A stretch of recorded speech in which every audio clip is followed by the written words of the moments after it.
the line in the sand was having an office. I thought it was really important to have an office early on, only to realize it's not important. Look at me. We did have an office right before COVID for 3 years, 4 years, and that was really nice. But you don't have to have one, especially right when you start your business. It's not important. And so that was a deal breaker for him. I pushed for it. He was like, I'm good. And there were some other scenarios where I feel like I let ego get in the way a little bit on my end. And I think we both had ego to a degree. And I have a much better ability to communicate now than I did in the past. So, hey, what's going on, everybody? Welcome to Legacy's Journey, where we talk about creating what outlives you. I am your host, Cameron Williams, owner of Kinley Consulting, where we focus on strategic financial growth. And you know how we do on the podcast. We want to bring extreme value. I'm talking about people that are highly successful at what they're doing, or are doing something in such a way that you need to pay attention and take notice. So, funny story before I introduce this guy. You wouldn't probably have this podcast had I not talked to this guy back in Dallas in, December 2022. We were just out one night just talking, and he was like, bro, don't do a webinar, do a podcast. So I felt like it was only right, since it was his idea, to get him on here. And this guy, George Copeland, owner of 2 businesses, which I'm going to let him get into that story, been in the game over 10 years, focused on primarily home services, legal, and medical. But I'm just going to give it to him, let him introduce himself before we jump into the good stuff. Welcome to the podcast. It's a pleasure to be here, and thank you for that credit. Although I think I was one of a few people, so I don't want to take all the credit, but I'm so happy that you did take the chance to invest your time in this, because I sincerely think you've got a great personality, and I think people are going to find your perspective on these podcast episodes very enjoyable. So good luck, and I'm just grateful to be here, man. So all right. My name is George Copeland. Yeah, do you want me to? No. Let's just talk about it. Come on, shine. Give us whatever you want us to know. Sure. My name is George Copeland, and I am co-founder to 2 companies. The first was founded in September of 2014, digital marketing agency. We started originally in branding, websites, really anything that a business was interested in. We would do our best to over deliver on, and that worked real well. Built over 50 websites in the first 3 years. But then we eventually evolved into a lead generation company. So we tried all forms of lead gen, organic, paid, social, search, and we really got comfortable and appreciated Google Ads. And so that's the main area that I've obsessed over for the past 5+ years. And that leads me to the second company, which over a year ago now, we were fortunate to get an incredible investor who has basically given us the ability to take this vision of ours that we've been, proof of concepting inside of our agency for the past 5 years, and actually bring it to life. So it's a really exciting time. I'm very blessed to have a business partner like I do, John Marin, lack of sleep. But shout out to him. He runs our agency, and that allows me to focus heavily on the product side of things. Learned a lot in the past year on how to do project management, product management, and ownership. And so that's been a blast. And yeah, so my main focus right now is getting that software launched, and it does something very similar to what our agency does. It just automates a core piece around Google Ads for businesses. Okay. And I think that's a perfect segue. So here, of course, we talk about legacy, right? So most of the time when you talk to people who create their own software, they are literally leaving a legacy. I mean, if you think about what, like your Microsoft Office, that's legacy. Like you can't not use Microsoft Office. So when it comes to impact, how do you think what you're working on and perfecting and tweaking, how do you think that will leave a legacy, whether it's just in your community or to your clients or maybe even nationally? Hmm. One can hope. I can say that my investor um, was able to build the number one market share software in his previous industry that he was Okay. in. You know, there's more than one option. You mentioned Microsoft. I use Google, for example, but at the same time, any household knows those two brands for sure, right? So it's absolutely one of my dreams. Obviously, the money would be nice, but something I actually read in an interview after he sold his company was the money was nice, but the real thing that really meant something to him was being able to build something and watch the world adopt it, right? Right, And right. I'm sure Steve Jobs and Bill Gates and anyone else that is in that space that's built something that's a household name has that same feeling. So that's really what I'm chasing after is I want to build something that is so valuable and really does what it says it's going to do in a way that people couldn't see the world without it once they experience it, right? So that's where I'm at. I don't want to assume that it's going to happen, but if I have anything to do with it, it will. But still a long journey to go for that. But yeah, that is the dream. Profit comes second to that standard of legacy. So we'll see. Cool, cool. I mean, I like it, man. I always say people who are like making softwares, these are people who have to be genius level because you're trying to make something that can continuously adapt and upgrade to every single change in relation to that target or that industry. So I think it's amazing. You mentioned earlier that you got two companies. Hmm. So I've also seen that as well, where a lot of people that are successful, they don't just have one, and that's where they put all their time. You also mentioned about like, hey, my partner does this and I handle this. Let's go a little bit deeper into that. Do you feel like, and I'm sure you know plenty of other business owners, what have you seen, especially being a marketing agency?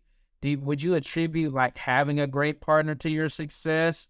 Do you think you just got lucky? Like, go a little bit more into how those partnerships work. How do you feel like they're beneficial to you and the clients, etc.? Yeah, man. Relationships are everything in life. It's not just what you know in life, it's absolutely who you know and how you treat those people, and in return, how they treat you. There's no way that I could be sitting here now with the pride that I have in all the areas of my life that I've accomplished, which, you know, anyways, I guess from a humble perspective, I feel like I've got so far to go, but from a lot of people in my circle, I think that they would consider I've done a lot. Um, I could not have achieved anything that I've achieved truly without my circle, the mentors I have in my life, the business partners that I've got. My business partner, it took me now what I would consider someone who's earned the title of business partner has changed now, but I've said that I've gone through 5 business partners to get to him uh, in the past, starting with the agency. Not all of them really deserved that title. Still respect to them. I realized that I was giving them a title that they didn't necessarily want even at the time. Fun fact, titles can actually make people feel weird if you give them something that is gives them a responsibility level or a perceived responsibility level above what they are interested in. Sense, yeah. Yeah, so I don't know. I'd say there was for sure 3 or 4 of those 5 that we consider each other's partners. But yeah, today, I could not have done, I can say unequivocally, that could not have been done without him by my side. as far as the software goes, as far as the agency goes. We are each other's opposites in many ways, but we share the same um, similarities when it comes to our ethics, our hard work, our level of respect, and for each other and who we work with. Um, we have a lot of things in common that I think are really important for a partnership to have, but we also, I think, challenge each other in a lot of amazing ways. And I think our ability to put ego aside and really listen to each other and come to what we actually believe is the right decision has been a major factor for our success and what we've been able to achieve so far. So lack of ego is a really important piece of a partnership. You both have to be on the same side together, same team. Always feel like you're working for the same goal. It should never be me versus him ever, right? And so, yeah, one thing that no, we'll stop there because I could just talk forever about just that one No, point. I'm over here like, man, I want to take notes, but I'm scared I'm gonna miss something because I think you said so many different gems there. You talked about, you had to go through a couple of people to find the perfect one. And I think Mhm. so many times we think like, if I don't do it right the first time, then I just quit, or maybe I'm gonna try again the second time. But I like how you were persistent enough to just learn from those past experiences and then Mhm. take that into what you have now. I liked how you talked about lack of ego, because I mean, I've tried that before where it's a partnership thing, and there was definitely an ego problem on the other person's side, and I was just blindsided because I'm like, I'm not even doing nothing to help myself. Like, I'm pushing your brand. They just know me because I'm the one out. So I think that piece is so huge, especially with agencies, because everybody gets in like with their buddy and they're just Mhm. like, oh, it's going to work out. And I'm always like, you need to write something down just in case. Oh, I for don't sure. know it's gonna go great. So I think that was a perfect thing to talk about. And then, like you said, everybody's in the right direction. We don't have to be the exact same person, but our core goals or ethics and things like that are going in the same direction. So I think those were very key components that I wanted to make sure to highlight because, Sure. we never know who's going to listen to this. These can be people that are just starting, making millions, but I think those core lessons would apply across the board. Yeah, exactly. You highlighted a really important point that I didn't mention, which was an exit strategy. Uh, Something special about John and I's partnership that I really appreciate is, and a key difference between us. I've actually learned through him to become better at this, but he's an extreme documenter of everything. We'll have the same conversation. It's funny. It used to bother me. Now I think it's brilliant. But we would have a conversation, and then if I'd send him a message that was supposed to have led to that conversation, he will actually respond to that message with the exact same thing we had already confirmed together. And I'm like, why are you sending me something that we already talked about, right? But it took us 3 months, he and I, to work out a official like partnership agreement. And this was like almost every day. We'd talk for anywhere between 30 minutes to a couple hours, and we had this living document that we were both contributing to, which at the end we felt very comfortable about this kind of trial period. And if the trial period worked, then it would become a more official partnership. And what would that look like? What brand would stay? How was revenue and profit divided up? And if there was ever an issue, and whose fault was it? What would that look like, right? Who would have the right to do what? Whether, was it intentional or unintentional, right? All these factors were all considered. And so at the end of the day, we were able to move forward just knowing that it would all work itself out. And fortunately, the best case scenario for everything in that plan worked out for us. But, you know, I, who knows, maybe having those exit strategies was really a key factor, though, to making it work out too. Um, Yeah. Oh, go ahead. Go ahead. I'd also like to mention that not all my former business partners had ego, and that there were certain moments that were breaking points for them that I had to mature about myself. So it wasn't always their fault, and I want to make sure that that's clear. Those were moments that, looking back, I wish had the awareness of the maturity that I didn't. They weren't like major things, but like one, for example, breaking the line in the sand was having an office. I thought it was really important to have an office early on, only to realize it's not important. Look at me. We did have an office right before COVID for 3 years, 4 years, and that was really nice. But you don't have to have one, especially right when you start your business. It's not important. And so that was a deal breaker for him. I pushed for it. He was like, I'm good. And there were some other scenarios where I feel like I let ego get in the way a little bit on my end. And I think we both had ego to a degree. And I have a much better ability to communicate now than I did in the past. So Yeah. And I think that's important to note too. Like what you're really describing is like being self-aware of like, these are things I wanted. Did I communicate it the right way? In hindsight, maybe I could have been more flexible. So even just showing growth, because I mean, I talk to owners all the time and I tell them the exact same things you said, like, hey, how is revenue going to be split? What does monthly payout look like? On the tax side, what does that end up being? If you wanted to get out because you wanted to tour the world for a year, like how does that, like you need to put all that there. And then those even minor things, I've seen that be an issue. Like even in my case, it was like, well, whose name do we use? Do we use, my name, or do we use your firm's name?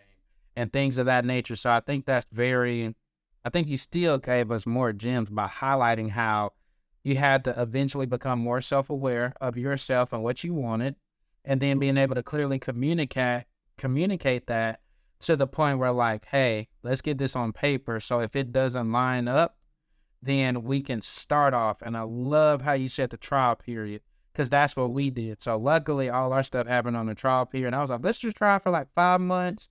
If at the end of the 5 months it doesn't work, then we can do a clean break, and it's really simple. So I love how you did that, because I find a lot of owners are trying to just rush everything like, oh, let's do it now. No, I know we're good. And I'm like, I've seen that, and I'm just saying, you ain't got to listen to me, but I'm just saying. So there was a lot of good stuff you just dropped right there. So that's awesome. All right, so let's go back to this. You said that you've been in the game for, about 10 years now. You started the first company back in 2014. And I saw that you mentioned that you evolved the company since then. And I love that, because we recently just evolved ours. We were Kinley Accounting. Now we recently just changed to Kinley Consulting. So I'm always interested to hear, like, what made you say, hey, the market is saying we need to update or evolve or adapt, and actually pull the trigger. Because it's one thing to know, it's another thing to be willing to go through what that actually looks and feels like. Yeah, for sure. So for me, I was getting tired of this constant anxiety in the first phase of the agency, where it was contract to contract work, right? You finish a website, you need to make sure you have another website lined up, or you already have websites lined up. And there was no consistency. So I would hire people to help me when things got busy. I would spend all this time investing in training with them. And then eventually it would get to the point where I had to choose my survival over theirs, right? And it would suck, because then they would have to go find something else, and then I'd have to rehire someone later. And it's just not a great feeling. And that, in combination with me getting a lot of feedback from clients that, hey, the website's beautiful, or anything you've done for us is great. However, it's not actually generating what we expected it would, which was new business, right? And so that sucked. Only a few websites out of all the ones we built ended up ranking well on SEO. And so that's when I then started looking into SEO best practices, as well as organic Facebook. At this time, I was not interested in paid advertising. It was intimidating to me. I kind of justified it as it being a scam to people. Like, I didn't understand the concept of pay to play yet in life. And then I had a mentor who ended up becoming a client of ours, actually. Not at this time, but much later. He said that he built his empire off of Google Ads, and if I was to go and learn how to manage Google Ads, that he would consider me being able to manage his account for him. So I said that's enough for me, and so I looked into it, and then that's where I found my love for data and all things Google Ads. And then I was able to quickly get 2 clients on a retainer, which is funny because a lot of agencies will go anywhere between 1,500 and 5,000, but it seems like 3,000 was a sweet spot for a lot of them. And I did that just because that's what my gut told me to do.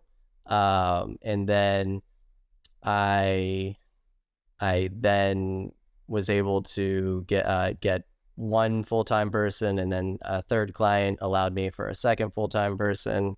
And so then I could hand off certain areas that I didn't want to focus on a daily basis, like daily bid management and landing page design.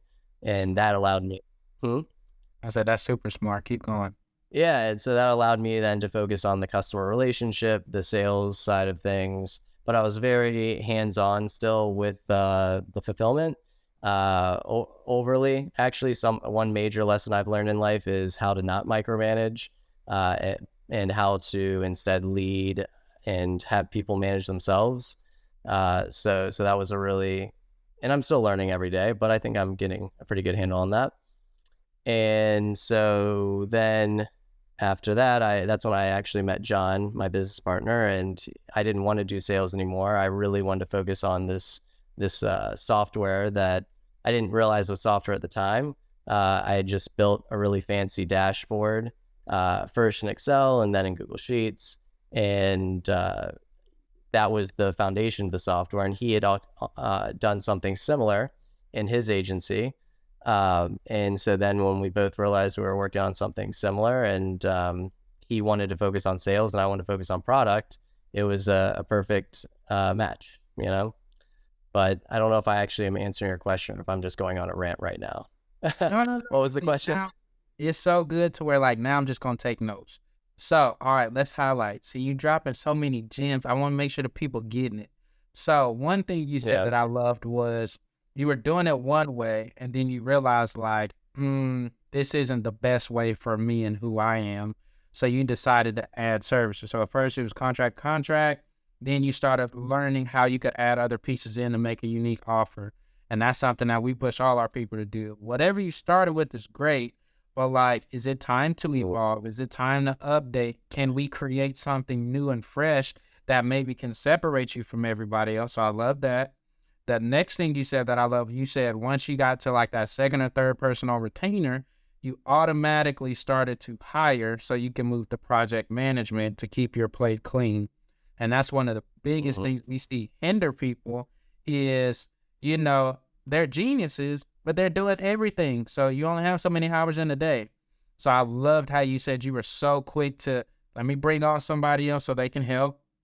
And then the last part you said, you got with the partner, how you knew that you didn't want to do this one piece anymore, and you gave it to him so that you could focus on the piece that you knew that you could excel at.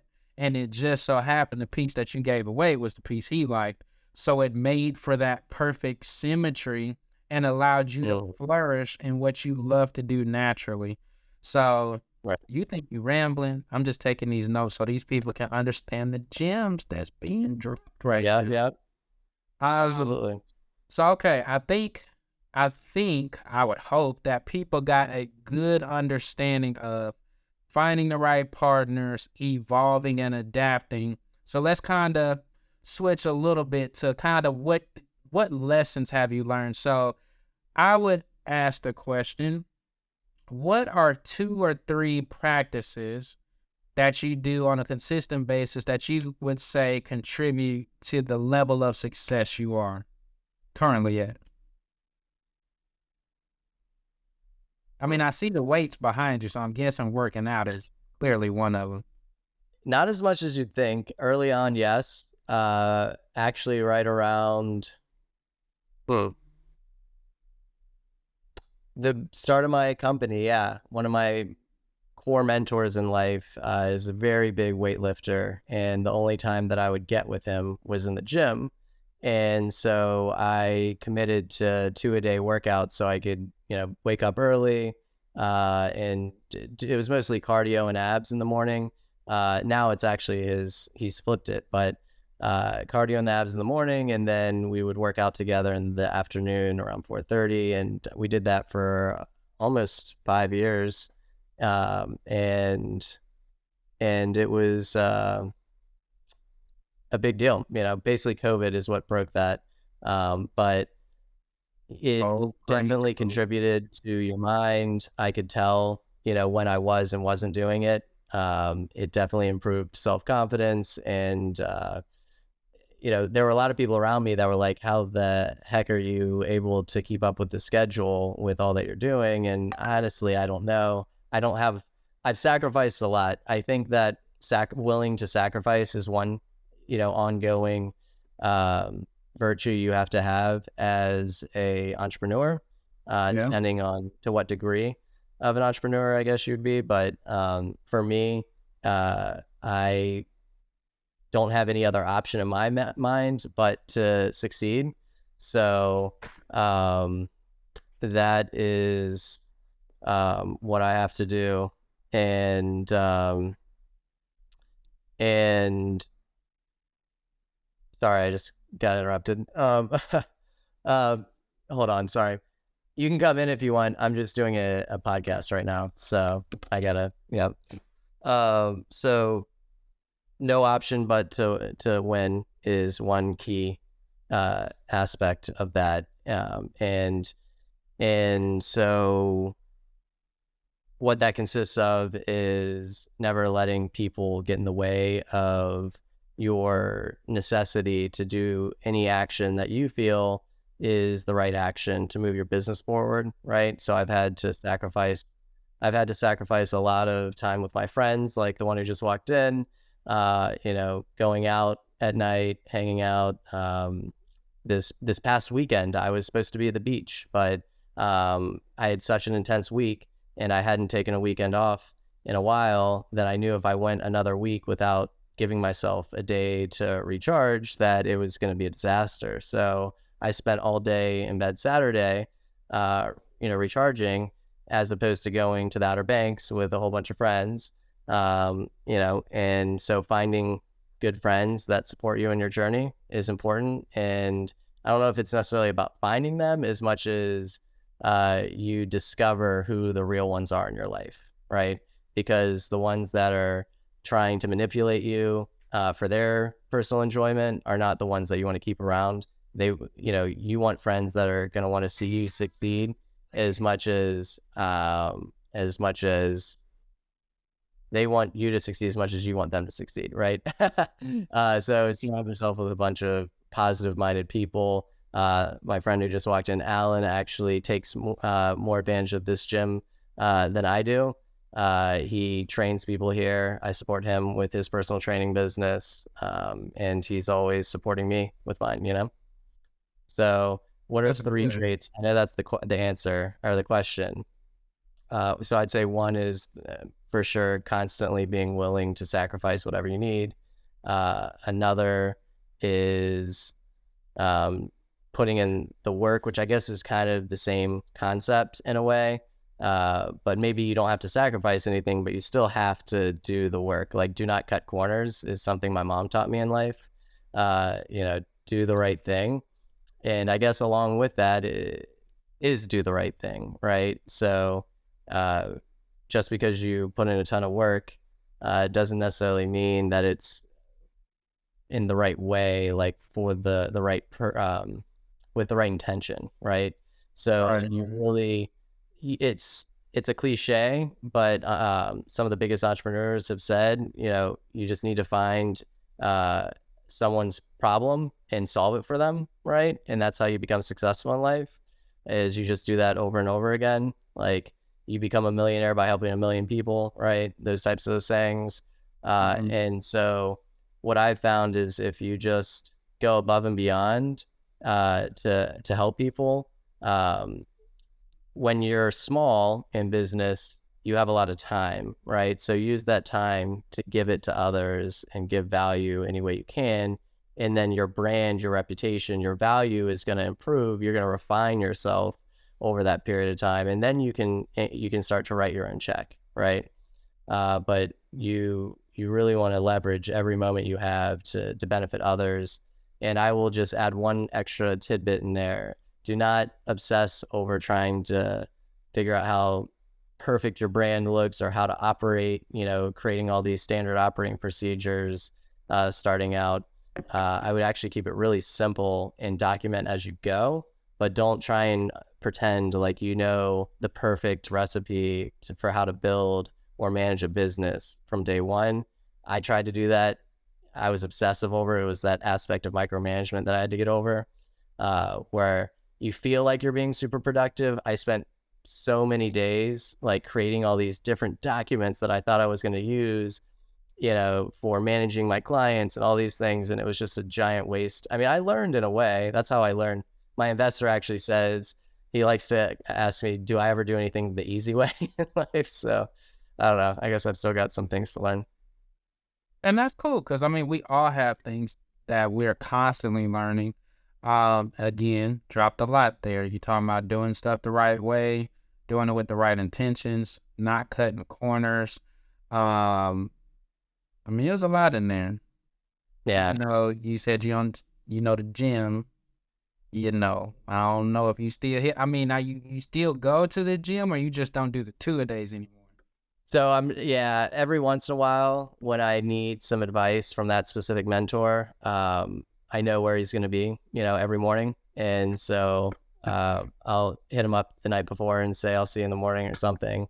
So that's when I'm going to the gym. As far as this gym goes, I just recently started this routine of doing 100 curls, basically every muscle group 100 times without letting the weight down. And so you pick a small weight. You don't do like a really big one, something that by the time you get to the 75th rep, you're starting to like have to swing the weight, for example. But that allows me to break my workouts up into bite-sized chunks throughout the day. And I've actually noticed some results just from 3 weeks doing it. And I think it goes better with my routine right now than waking up and dedicating an hour or two to the gym in the morning or in the evening. I just don't really have that chunk of time and that's an excuse. I could find it, but it doesn't drain me as much to have to wake up at 6 a.m., 5 a.m., do a workout, when really all I need is 5 or 6 chunks of the day for 4 to 5 minutes each, if that makes sense. Okay. Between this meeting, like after we're done with this, if we have enough time, I might go knock out my first set for the day, That makes sense. Okay. Now you talked about being drained. You talked about how you were feeling yourself kind of getting to the edge of your rope. So what are some of your favorite things to do to connect with friends or family on your off days? Because I know you work and you got 2 companies, but I know what you said that you put some type of emphasis on, hey, kind of feeling kind of worn out. I need to stop, chill, and do. Yeah, it's actually I escape from the world, to be honest. There are introverts and extroverts in life. I'm somewhat of a hybrid, so I do get energy from being around the right type of people. I am very energy sensitive though, so the wrong type of people can really drain me. But I think I lean more to that introverted side, at least right now in my life cycle, because the amount of energy I'm constantly exerting and processing on a daily basis, I need the opposite of that to recharge, to let my brain just vegetate for 24 hours. So I will actually just, and I got this from another mentor, a guy named Nate Marcus, who is incredible. He told me that whenever you're feeling, burnt out, that you should embrace it. You shouldn't try and power through it. Of course, that's relative to depending on deadlines and certain things, but as quickly as you can, throw your bathrobe on, put your feet up, and just chill out for a day, and because you deserve it. Entrepreneurship's not an easy thing. And we don't really have days off. Like every second, your brain's, whether you acknowledge it or not, it's still going in the back, like, how is this affecting my business, or what about this next milestone? It's always there. So Yeah. All right, yeah. cool. All right, I think this is gonna be the last question because again, I think you're giving us so much. Like I don't really have to ask that many questions. But I will say, what if you could go back? What would you tell like high school George or 22 fresh out of college George that maybe you've learned now, whether it's about yourself or about life or business in general, that you would want him to know? Hmm. Yeah, I think it's a great question, and thank you for asking it.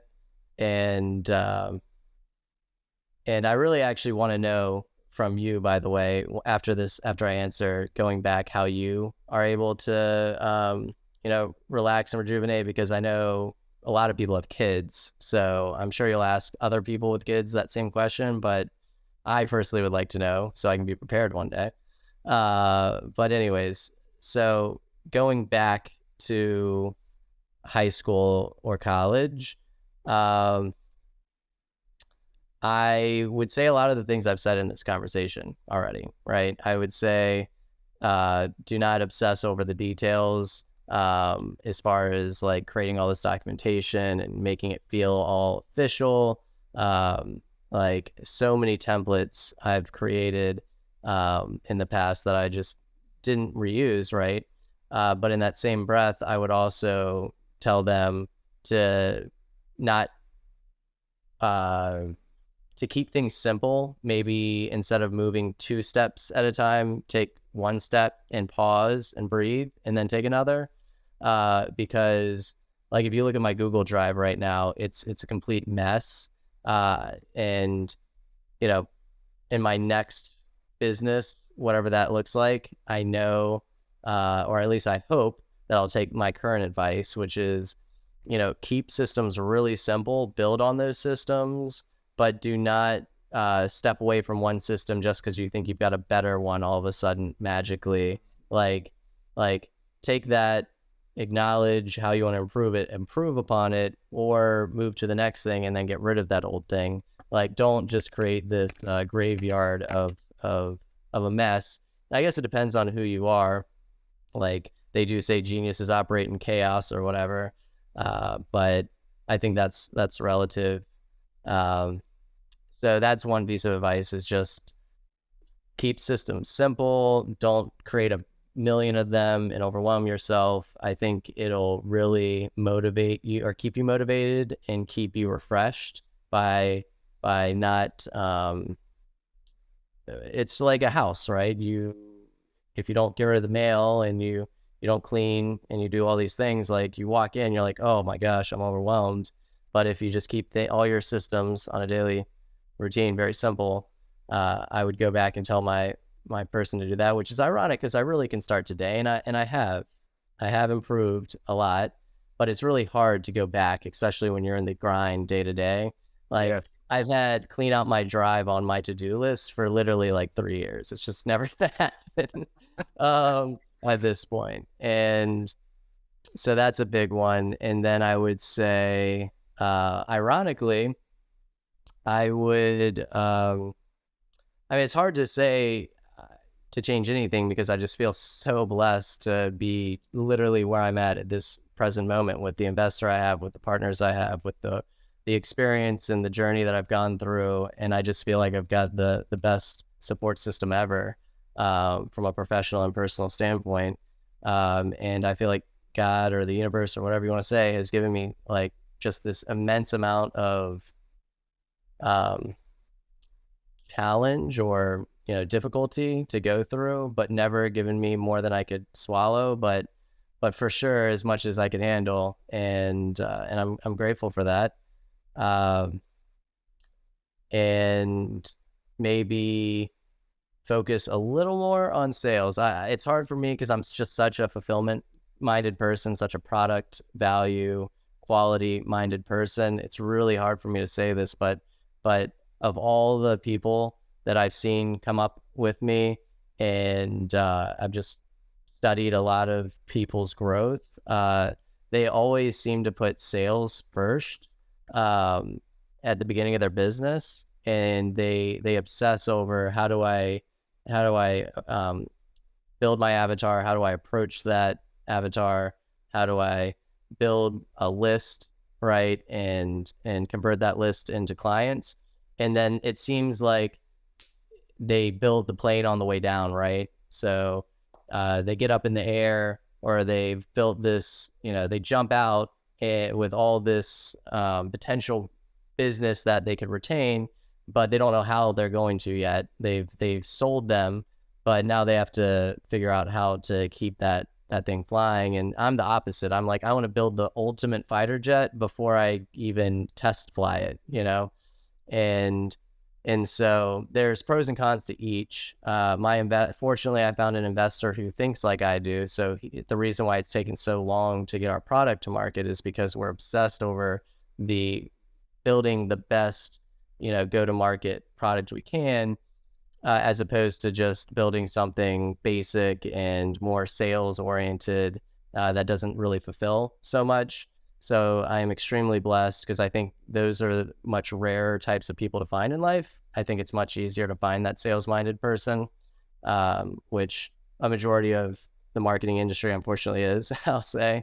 A lot of people are really good at selling people, but on the fulfillment side, it's tough, And so that's also why I support the Heights the way I do, because I think they're doing a wonderful thing with supporting a majority of our industry with a quality back end to deliver on those results, right? So I think that, you haven't interviewed them yet. Maybe I'd wait a little bit to get some under your belt, but definitely they're the ones with all the gems, No. You definitely gave us plenty. So I think you've given us enough. So here, this is the outro. So if people want to connect with you, work with you, maybe they're in home services, legal, medical, what's the best way for them to reach out to you? Yep. They can find me on LinkedIn, George Grandis Copeland. You can try to add me on Facebook, but I really don't add many people, and this isn't coming from a place of ego. It's just I've gotten to the point where I get spammed so much. Unless I know you, I'm probably not accepting you on Facebook. So that is the best place. LinkedIn, you can send me an email if you want, although it's like only, I'm talking too much. So just stick to LinkedIn. And I would still love to know from your end, though, how do you end up rejuvenating or relaxing with kids? One way is by planning something with the family. So like we do Saturday pancakes for brunch. So like everybody knows dad's not working on Saturday and we're doing brunch and I'm cooking. So that's one way. I always try to take a nap on Saturday. And then I try to do like something I would call brainless. So of course I used to play Xbox and game. So that'll be like Saturday night once everybody's asleep. It's just something so my brain can turn off and just enjoy competing or whatever and just let my brain be. But to your point, Monday through Friday, I mean, it's schedule, it's what's on the calendar, it's accounting, consulting, meetings, growth, strategy, pricing, whatever. So, I mean, hey, I'm constantly learning as well. But, playing games with them, playing Uno, and not for Monopoly because I don't want to take their money yet. But, Uno is a big one in our house. Connect Four, just something to kind of teach them, see how they handle adversity, etc. So that's pretty much it. Okay. All right, guys. Well, this is it. We're going to wrap this up because he has more lives he has to change. help, and save. So thank you guys for tuning in to another episode of Legacy's Journey, where we are talking about creating what outlives you. If you want to connect with him, he already told you, get with him on LinkedIn. We thank you guys for all of your attention. Hopefully you were able to consume and really write down these gems that he dropped, because it was major stuff that he just let you know. But other than that, we can't wait to see you next time with more guests. Maybe we'll have some of the people that he mentioned. You never know. But tune in to the next episode, and we'll see you soon. Thank you, guys.